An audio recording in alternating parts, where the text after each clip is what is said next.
Hello, my name is Daniel Hogberg, and welcome back to the Quest Log. Today we'll be discussing a game with humble beginnings and a monumental legacy. Way back in the late 1970s, a young man by the name of Richard Garriott spent his senior year of high school programming simple games on his Apple II personal computer. One of these was a role-playing game that he thought was good enough to sell, and so in the summer of 1980 he put the game on floppy disks and packaged them in Ziploc bags. He marketed the game as being created by Lord British, an alternate persona Garriott had adopted while in school, as well as a character featured in the game itself. He took his hand-assembled games and sold them at the local computer store where he worked, and after he sold a handful of copies, the software publisher California Pacific contacted Garriott, and they made a deal to give his game a wider release. The game was called Akalabeth, World of Doom. Here on the title screen, we get the option to view in-game instructions. Wait, I don't need to read the manual to start playing? Hooray! Beware, foolish mortal, you trespass in Akalabeth, World of Doom. Oh yes, lead me to the doom, please. Oh, sorry to interrupt. I, think I picked the wrong cave. I'll just see myself out, shall I? Story time. Many, many, many years ago, the Dark Lord Mondain, archfoe of British, traversed the lands of Akalabeth, spreading evil and death as he passed. By the time Mondain was driven from the land by British, bearer of the white light, he had done much damage unto the lands. 'Tis thy duty to help rid Akalabeth of the foul beasts which infest it, while trying to stay alive. There's 3 exclamation marks, so you know it's serious. Wait, hold on a second. The big bad guy is already dead? We're just the cleanup crew? I'll give it points for originality, but I kind of expected to be the hero. Oh well. The instructions give you some basic information for playing, as well as the keyboard controls, but other than that, you're pretty much on your own. Type thy lucky number. Okay. Is this a test? Are you going to ask what my favorite color is next? As it turns out, this is actually really important, but we'll come back to that later. Now we get to choose our level of play, and since I don't have any idea what I'm doing, I'll choose 1. Like Temple of Apshai, the game rolls random stats for you. Unlike Temple of Apshai, you can choose to re-roll if you wish, which you almost certainly will many times.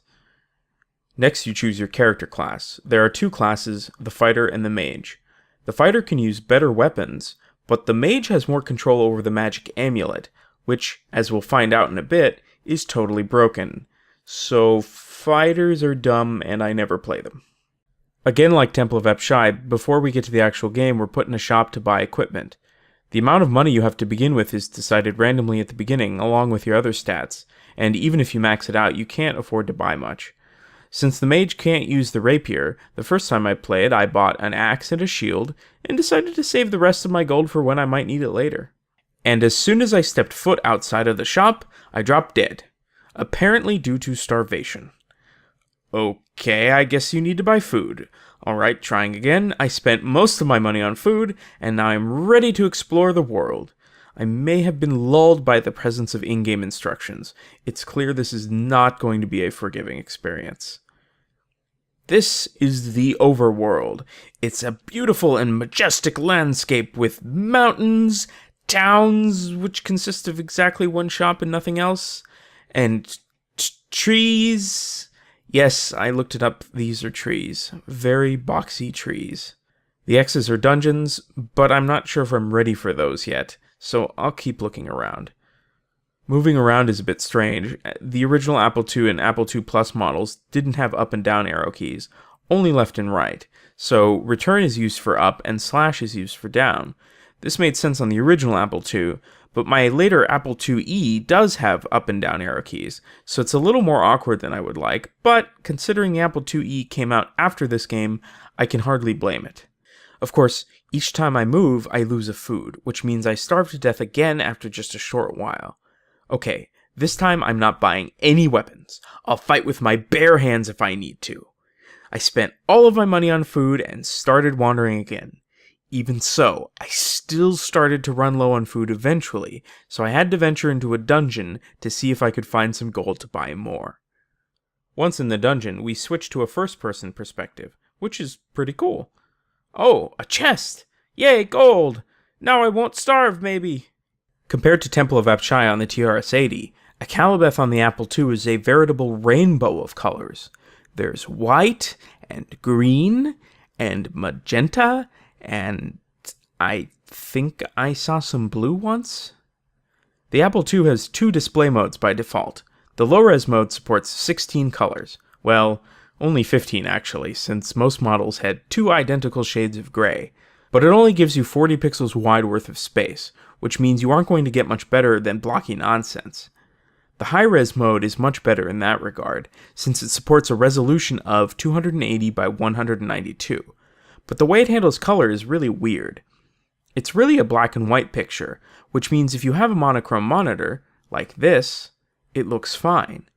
If you have it plugged into a color monitor or TV, you get something like this. For each pair of pixels on a row, if both are turned on, then you get white. If only the odd pixel is on, you get green, and if only the even pixel is on, you get magenta. That's why the characters in the text alternate colors. You can also switch green with orange and blue with magenta, giving you a total of 6 possible colors. And what beautiful colors they are. Alright, a monster! Time to fight! Combat in Akalabeth is turn-based, giving me ample time to weigh my options, of which there are very few. I can attack with whichever weapon I'm holding, except for the rapier and bow because I'm a mage. I can also attack with my hands if I need to. You can only fight one monster at a time, but other monsters can approach from your sides or rear, and they can attack you each turn as well. You can't block or anything, just attack or move away. Once the monster is dead, you get some gold. When you leave the dungeon, you are granted hit points based on the type and level of the monsters you killed. This is the only way to heal in the game. Consider that for a moment. There aren't many games where when I am close to death I think, man, I need to find some monsters to fight. The point of all this wandering is to find the castle of Lord British. I found that on most of my first playthroughs, I kept starving to death before reaching it, which paints kind of a bleak atmosphere on the game. Once you do find it, though, it is an awe-inspiring sight to behold. Welcome, peasant, into the halls of the mighty Lord British. Herein thou may choose to dare battle with the evil creatures of the depths, for great reward. Great reward? Like a pony or something? Sign me up! Now we get to name our peasant. Character. Dost thou wish for grand adventure? Yeah, sure, I guess. Good! Thou shalt try to become a knight. Thy first task is to go into the dungeons and to return only after killing a gremlin. Go now upon this quest, and may Lady Luck be fair unto you. Also, I, British, have increased each of thy attributes by 1. Just because that's the kind of guy I am. Okay, now we have a purpose in our life. To seek the Holy to kill a gremlin. Well, it's not much of a quest, but it'll have to do. Back to the dungeon we go. There are 10 different monsters in the dungeons, and each dungeon has levels that you move between via ladders and trapdoors. As you go deeper, you see the more powerful varieties of monster, and the monsters have more health. My initial feeling that the combat lacked depth turned out to be, well, pretty much spot on. But after fighting a bunch of monsters, I started to notice a little depth that I had originally missed. For instance, sometimes while you're fighting a monster, they will run away from you to hide and regenerate their health. This makes combat on the harder difficulties really frustrating, as you end up spending a lot of your time chasing down enemies. When fighting monsters at range, because the cowards won't stand still and let you murder them, you have a couple of options. If you're a fighter for some inconceivable reason, you can use a bow to shoot them. If you're a mage, you can throw your axe, if you have one, but then it disappears forever. 2 of the more annoying enemies in the game are thieves and gremlins. Thieves steal things from you, appropriately enough, which can be very bad. They can take your weapon, your money, or even your food, but they only take 1 food at a time. I've had thieves steal the axe I was using to kill them, which is honestly sort of impressive. Gremlins, on the other hand, only steal food, but they steal a lot. Think you're in no danger of starving just because you have 600 food? Think again! When you do manage to kill them, you would think you would get your stuff back, since they stole it from you just a second ago and haven't left your sight since then, but you don't. I guess that thief took my magic amulet and ate it. Once you've defeated the monster that you were told to kill by Lord British, you have to make your way back to the surface and return to British's castle to turn in the quest. When you do, he gives you a quest to go kill another monster, and he raises each of your stats by 1. And that is pretty much the rest of the game. Once you've finally found Lord British's castle, you just keep killing the monsters as he tells you until you're done. This means the rest of the game will almost entirely be spent in the dungeon maze, with you occasionally returning to the surface to turn in your quest, or to stock up on food so you don't starve to death. I had one session where I found British's castle, and then after my first quest was done, I saw I was low on food, but I couldn't find a town nearby, so I died. I guess Lord British doesn't want to share any food with me, since I am just a lowly peasant after all. Oh, and in case you were wondering, you can't save. And no, there's no option to enter in a character from a previous game. This is one of those games where if you want to finish it, you have to do so in one sitting. After you find Lord British's castle and start doing quests, you will almost certainly visit the same dungeon over and over, just out of convenience. And when you do, you will likely start taking the exact same actions each time, at least in the beginning of the dungeon. And that's when you might notice something a little odd. Every time you enter the dungeon, as long as you take the same actions every time, you will get similar results.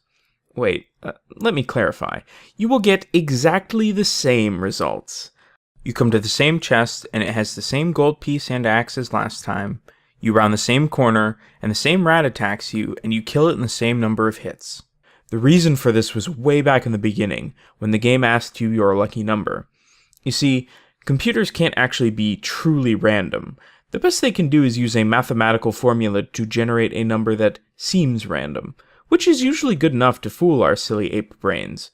But in order to do so, you need a seed value, that is, a number to put in the formula. Traditionally, you would use a number that was not controllable by the player, such as the current time, but by allowing the player to enter their own seed, the game makes it possible to replay the same game twice.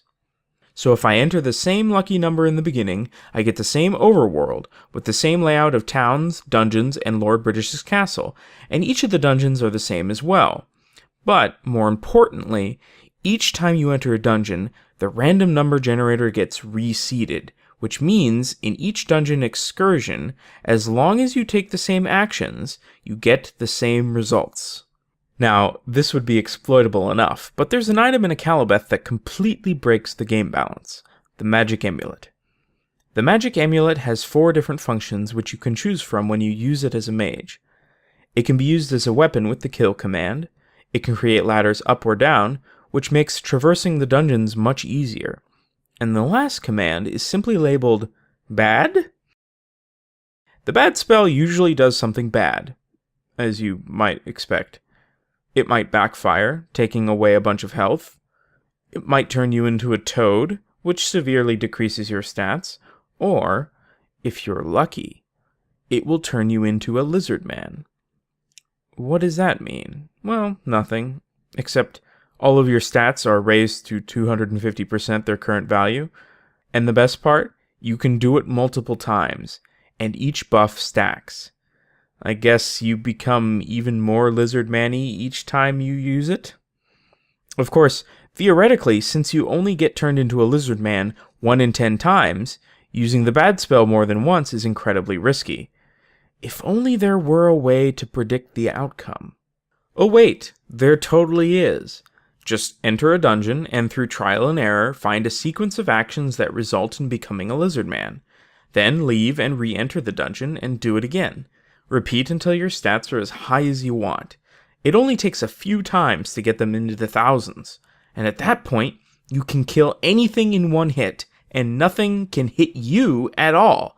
Suck it, Lord British! Now, you might consider this cheating, and I might be inclined to agree with you, except for a few things. 1. Noticing the lack of randomness is inevitable.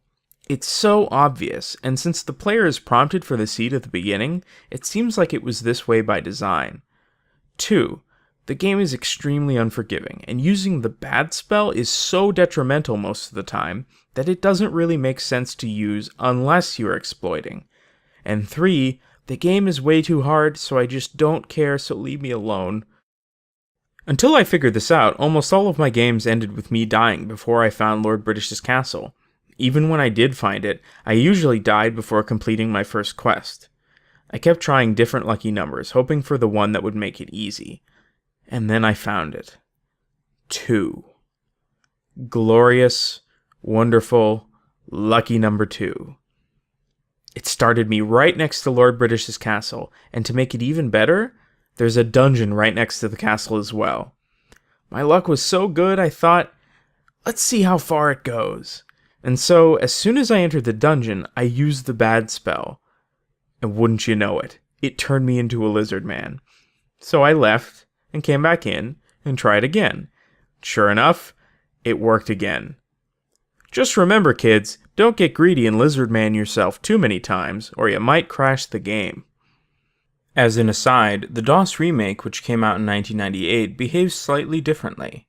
The dungeons in each map are all the same, and the DOS version has a save feature, so you can save right before you use the bad spell, and if it doesn't work, you just reload and try a different sequence of actions. This technique is known as save scumming, and I imagine I'll be talking about it some more in future videos. As you venture deeper into the dungeon to fight the last monsters of your quest, you will have to navigate more and more levels every time you want to leave. It was at this point in the game that I started getting lost in the dungeons a lot. You see, all of the hallways look exactly the same. You don't have any landmarks to help you navigate, and, to make matters worse, it's not just a straightforward maze. Some walls can be walked through, and some can't. The only way to know is to try walking through one. To top it off, oftentimes when you turn around after walking through a door or a hallway or a wall, what you see isn't what you just walked through. For example, I see a door in front of me. Now I walk through it. Now when I turn around, you would expect to see the door I just walked through. But wait, now it's a hallway? It's amazing how difficult this makes finding my way around. There are also hidden trapdoors which drop you down a level and deal damage to your character. The one thing that makes this process slightly more bearable is that there are a set number of enemies on each level, so once you've killed them all, you can wander around aimlessly to your heart's content without worrying about them. At least until you leave and come back. The magic amulet removes this challenge as well, since it has the ladder spells, but if you don't buy enough, like I did, then the thieves can steal all of them from you and you have to figure it out the old-fashioned way. For my final quest, I have to kill the most powerful monster in the land, the mighty Balrog. You shall not! Oh wait, never mind, he's dead. Now that I've killed the final monster and found my way out of the dungeon, it's time to return to Lord British, and with that, I've won the game. Hooray! Now I'm a knight! At this point you can continue playing if you want to for some reason, but that's really all the game has to offer. When I started playing Akalabeth, I didn't imagine I'd end up with a particularly favorable opinion of the game. Starving to death over and over while trying to find Lord British's castle did not give me a good early impression, but the fact that the game had a well-defined end goal and progression meant that I was more personally invested than I ever was with Temple of Apshai. Once I got on a roll and started completing quests, I found myself eager to see my character reach the end, and that counts for a lot. It's a crude approximation of pen and paper role-playing, but Akalabeth did introduce a number of elements that would see later reuse in computer and video RPGs.